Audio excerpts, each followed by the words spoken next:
Well, today is December 13th, 2016.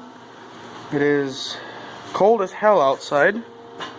My phone focuses, you can see it. We got a little bit of snow. It's sunny, but it's cold. No, this is what I'm going to make an update of. I got the deck there, of course. I've got the wide front here. I readjusted and tightened the ball joints in the tie arms. There's the motor. There's the hunk of motor that I had to pull out. It's not in too bad a shape. It's worn. It needs work.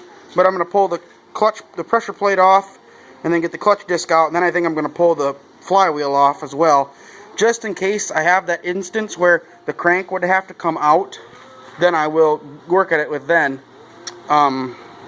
But I got my engine hoist here I'm working with. I made my own U or D clamp, or yeah, U clamps or whatever, just big enough to put some 3/8 hooks in, and I used some light chain. This is the block. I took the hydraulic line off. There's a hydraulic line that runs from here to the live hydraulic pump, or the hydraulic pump is right there, is on there, and then this is where it comes out of the reservoir and then runs back into the part. But I'm waiting for it to drip out a little bit more. I see it's dripping on my block. I'm just gonna have to refill that. But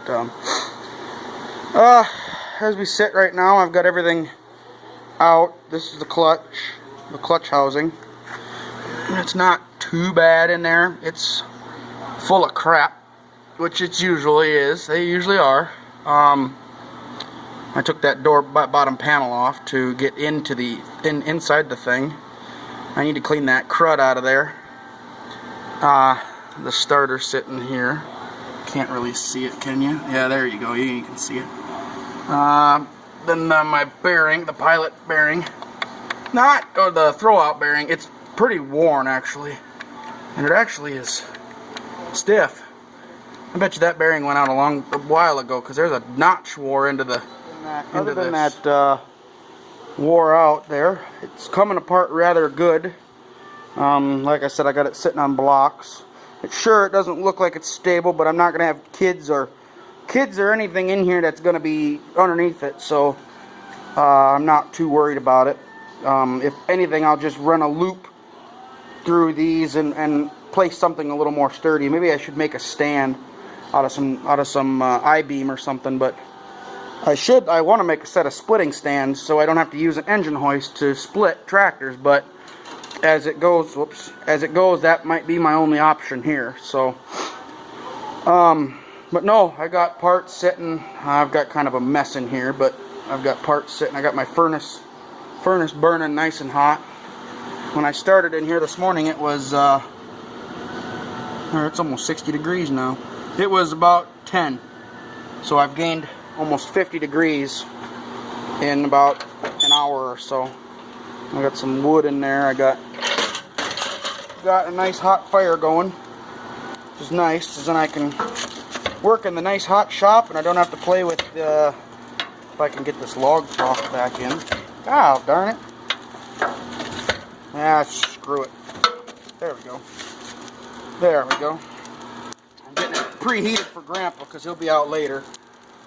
So, I believe the current temperature outside right now is, I think, like 2 or 3 above without wind chill, and then with the wind chill, I think we're right around 5 or 6 below.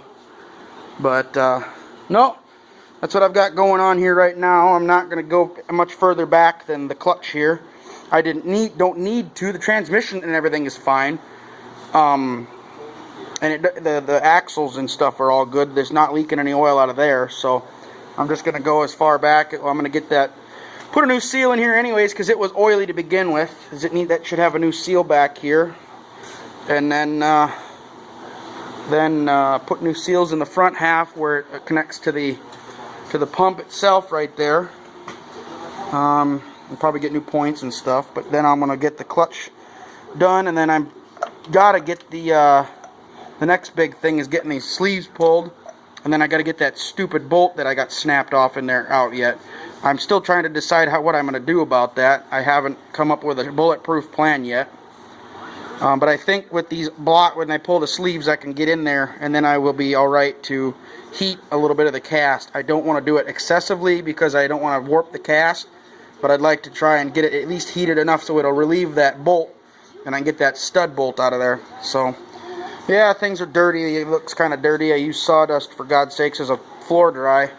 I don't use kitty litter, because then I'd have them pooping in it. No, I'm just screwing with you. No, they use some sawdust, because when we cut lumber for the wood for the furnace, we use a big, like a 30-inch circle saw running on a belt pulley for the tractor, and then that is what we use to cut wood, and then it makes this nice fine sawdust, and then we just collect it because we saw enough to make a good bunch of sawdust. So as we stand, that's kind of how things look. It's coming along.